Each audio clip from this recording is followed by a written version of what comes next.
Effectivement, je suis parti en famille. Donc, je suis parti avec mon fils qui va avoir 10 ans là maintenant. Il est parti, ouais, 5 ans et demi, voilà, c'est ça, on est parti, il avait 5 ans et demi, ouais, c'est ça, il va avoir 10 ans là.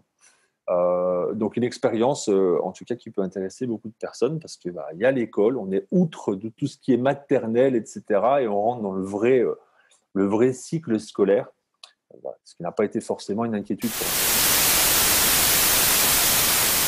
Salut Seb! Comment ça va, Sébastien? Ça va très bien, je te remercie. Ah, tu as dit Sébastien, tu fais une différence déjà. Ça va très bien, Ouais, merci. Et toi? c'est petit respect pour les aînés, donc Sébastien.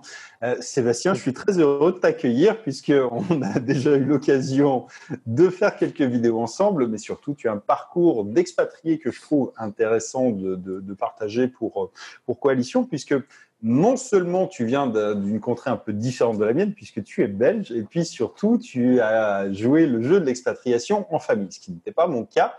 Et tu as un parcours un peu variés sur lequel on va revenir, mais si on pouvait commencer d'abord par la base et si tu pouvais nous dire un petit peu qui tu es pour les gens qui ne te connaîtraient pas et qui n'auraient pas vu les vidéos précédentes qu'on a pu faire ensemble. Alors, qui je suis? Seb. Déjà, c'est un plaisir de te revoir et que tu m'accueilles. Bah voilà, moi c'est Seb, hein, l'autre, celui qui est en face dans le miroir.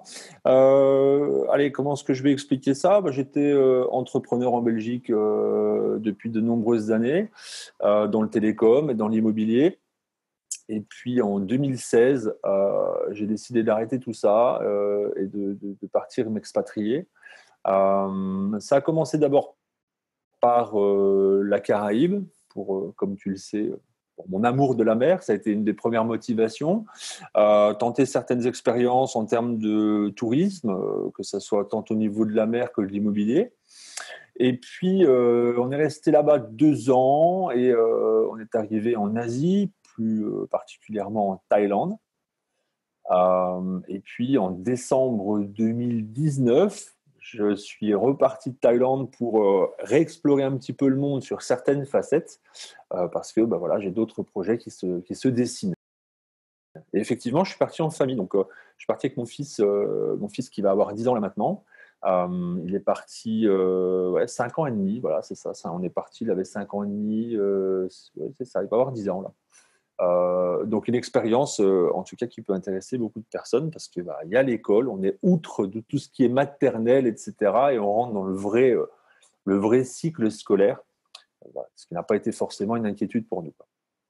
Ouais, c'est une question qui revient souvent, une inquiétude ou peut-être un prétexte parfois des parents à se dire que c'est pas facile de partir avec les enfants, que ça va être compliqué pour eux, mais j'ai souvent l'impression que c'est plutôt plus les parents qui rajoutent de la complexité là où les enfants, eux, le vivent plutôt très bien et où finalement, à peu près dans tous les pays du monde, on va pouvoir facilement, moyennant finance dans certains cas, évidemment, trouver des écoles, y compris des écoles françaises ou internationales, et on va pouvoir faire en sorte que les enfants suivent une scolarité pratiquement normale, sans doute beaucoup plus intéressante et pertinente, je pense même, non? Ah ben absolument. Tu sais, l'éducation, je crois qu'il faut revenir sur le fondamental de qu'est-ce que c'est l'éducation, et puis comprendre pourquoi ces enfants sont dans telle école ou telle école. Ça ne doit pas être un frein à l'expatriation, parce que déjà, dans un premier temps, je pense que l'expatriation est une forme d'éducation aussi pour l'ouverture d'esprit, pour un tas de choses pour les enfants. Et puis, comme tu l'as dit, c'est vraiment c'est très simple. Il y a pas de grosses formalités. Il n'y a pas de gros problème à ça. Entre guillemets, tu enlèves ton enfant qui était dans son cursus scolaire, on va dire français ou belge, hein, c'est la même chose, hein, que ce soit pour tous les gens, en tout cas francophones qui nous écouteraient en Europe. Et puis, tu le rescolarises soit dans un système public, classique, ou à des coûts qui sont complètement abordables à tout le monde, hein. Il n'y a pas besoin d'être millionnaire pour partir s'expatrier, parce que sinon, il y en a beaucoup qui ne le feraient pas. Et simplement trouver une école qui serait francophone dans ton nouveau pays d'accueil. Et ça se fait très facilement, même si c'est en milieu de cycle. C'est pas un frein, ça doit pas être un frein. Nous, ça n'a jamais été un frein pour nous, et d'autant plus qu'on a essayé plusieurs choses, que ce soit l'école publique, soit l'école privée, payante, ou alors même comment l'école à distance. C'est ce que mon fils suit actuellement, l'école à distance. Oui, c'est vrai que c'est une autre solution aussi. Et bah là, parce que vous êtes rentré en Belgique pour l'instant, enfin, dû au confinement et à la crise du Covid, effectivement, mais euh, le système, effectivement, je trouve qu'il est intéressant à l'étranger. C'est vrai que la France a beaucoup de représentations diplomatiques et souvent, très souvent, c'est adjoint d'écoles françaises. Même au Cambodge, on trouve un lycée français. Et c'est pour dire à quel point il y en a pratiquement partout dans le monde.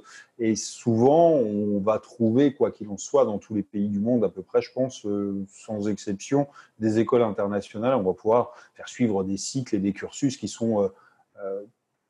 Ouais, tu voulais dire? Ben, je veux juste rebondir sur ce que tu dis, t'as complètement raison. Alors oui, on est bloqué en Belgique pour le moment, mais on n'est pas rentré en Belgique, hein.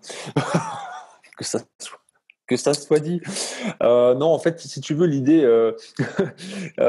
c'est, tu as complètement raison. C'est-à-dire à partir du moment où tu es francophone, parce que je pense que on s'adresse aussi beaucoup aux Français, c'est même plus facile parce que tu vois, moi en tant que Belge, j'ai été obligé entre guillemets de scolariser, en tout cas de mettre en organisation mon fils au début sur le système français.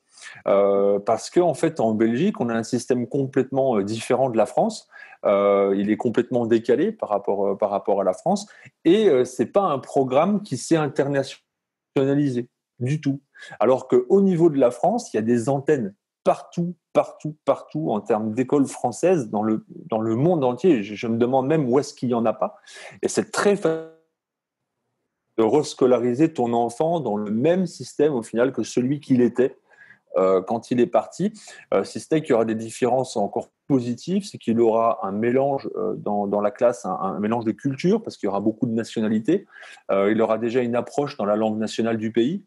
Et en termes d'ouverture d'esprit, etc., c'est énorme. Mais malgré tout, il gardera aussi la base de la culture française, que ce soit historique, géographique, etc. Il continuera à le faire. Et moi, je le vois bien aujourd'hui parce que depuis qu'il est parti de Belgique, il a fait 2 mois dans le système scolaire primaire en Belgique, mon fils.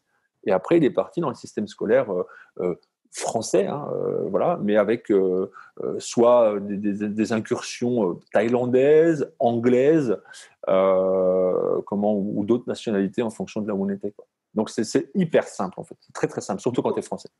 Du coup, toi aussi, tu as entendu dire que tu avais des ancêtres gaulois. Absolument, absolument, tout à fait, oui. Et ça, c'est une partie que j'ai abordée avec mon fils parce que c'était moi son prof à ce moment-là, parce qu'on abordait ça très fortement dans le CM1. Et comme j'ai fait tout son cursus CM1 moi-même sur l'année complète, effectivement, là, j'en ai mangé, ouais. Donc, je connais très très bien tous mes classiques maintenant. Ok, c'est intéressant. Mais tu as soulevé des points qui sont intéressants, je trouve, pour les parents. C'est le côté ouverture d'esprit, la facilité à sans doute fréquenter d'autres cultures et puis à intégrer peut-être les bases d'autres langues. Et c'est vrai que c'est sans doute le meilleur moment dans la vie d'un enfant. C'est le moment où c'est le plus simple d'apprendre une langue, c'est quand même quand on est môme, quand on baigne dedans, ils ont une capacité à rebondir d'une langue à une autre qu'on perd très vite ensuite, je trouve, non? Bah, c'est le moment de le faire justement, et je crois que tu as soulevé toi aussi un point qui est important, c'est souvent les parents qui ont peur, c'est pas les enfants. Les enfants, ils sont dans un âge où ils font des expériences, ils multiplient les expériences, et d'une manière cérébrale, neuronale, ce sont des éponges. C'est justement ce que nous, on perd avec le temps, tu vois, qui nous empêche de prendre des décisions ou d'apprendre des choses. On perd sous cette élasticité, en tout cas, d'apprentissage, et les enfants l'ont à 2000%. Et moi, je vois mon fils, il parle thaïlandais, il parle français, il parle anglais, que ce soit quand on va aux États-Unis, n'importe où dans le monde, il a une facilité de s'adapter, d'aller vers les autres aujourd'hui pour parler de divers sujets. Et je vais te dire, même si je parle couramment anglais, il me surprend très très fort à parfois moi-même me corriger ou me sortir du vocabulaire que moi je n'avais pas.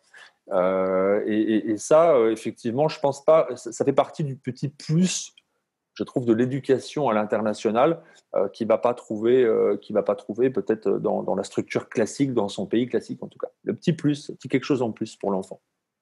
Alors, tant qu'on est dans les questions de parents, je pense que c'est important aussi de parler des assurances santé. C'est un point qui souvent fait peur quand on a des enfants, l'hôpital, etc. Là encore, dans tous les pays du monde, on va trouver des structures privées, ce qu'on appelle souvent à tort en Thaïlande des hôpitaux, mais c'est ce qu'on appellerait plutôt des cliniques en Europe. Et on utilise des systèmes de santé privés qui couvrent la famille au moins aussi bien, sinon mieux que ce qu'on pourrait faire en Europe. Absolument. Bah déjà, après, je crois qu'il faut... je vais aller hors débat 2 minutes, mais pour avoir connu les hôpitaux qu'on a en Europe à certains endroits, et pour avoir dû fréquenter les hôpitaux ailleurs dans le monde, parce qu'on n'a pas eu le choix, voilà, je me suis aperçu qu'on avait un service de qualité complètement différente par rapport à ce que j'avais pu connaître. Je ferme la parenthèse, par exemple, si ça devait être une crainte en tout cas. Oh, salut, c'est Seb, j'espère que tu as aimé ce petit extrait. Si tu veux découvrir la suite de cette discussion, de cette histoire, eh bien, je t'invite à te rendre dans la description de cette vidéo pour accéder à un lien qui te permettra de découvrir ce témoignage et pas seulement celui-ci, puisque j'ai décidé pour l'occasion de faire appel à tout un tas d'expatriés, d'entrepreneurs nomades, de digital nomades pour raconter leur parcours, leurs histoires, puisque trop souvent on me dit oui mais toi t'es parti, c'est mais moi je suis pas comme toi, moi j'ai peut-être une femme, des enfants, une famille, bref que sais-je, et justement l'objectif c'était de te montrer que c'est possible aussi pour toi, c'est possible quand on est une jeune femme, c'est possible quand on est une moins jeune femme, c'est possible quand on est en couple, c'est possible de le faire avec des enfants, c'est possible de choisir finalement aujourd'hui cette vie de liberté, et pour en fait en avoir bien un meilleur aperçu, j'ai proposé, j'ai demandé à quelques amis qui sont aux quatre coins du monde de venir me raconter leurs témoignages. Il y a des gens qui sont partis en étant étudiants, qui ont utilisé un visa très spécifique. Il y a des gens qui sont partis et qui sont salariés dans des pays exotiques. Il y a des gens qui sont des entrepreneurs, qui sont arrivés à l'entrepreneuriat sur le tard, qui sont partis en famille. Il y a des gens qui sont partis sur les routes en famille. On a des gens qui sont partis avec un sac à dos, qui ont tout plaqué, qui sont partis à vélo. On a des gens qui sont partis s'installer en Amérique du Sud, au Panama, on a d'autres personnes qui sont allées en Estonie, à Dubaï, en Roumanie, dans les pays de l'Est, en Asie, au Vietnam, en Thaïlande, au Laos, au Cambodge, bref, dans plein d'endroits différents et dans plein de situations différentes. Et ce que je voulais avec cette série de contenu, c'est de te montrer que c'est possible, et quoi de mieux que de te montrer des parcours de vie d'autres personnes, et c'est vraiment l'objectif de cette série. Donc tu vas pouvoir retrouver déjà ce contenu, celui-ci, la suite, et du moins la fin de cette histoire en suivant le lien qu'il y a dans cette description, et puis surtout tu vas pouvoir accéder à tout un tas d'autres histoires qui, je l'espère, te montreront que c'est possible pour toi aussi dans ta situation quelle qu'elle soit aujourd'hui. Bref, je t'invite encore une fois à nous rejoindre et je te dis à très vite.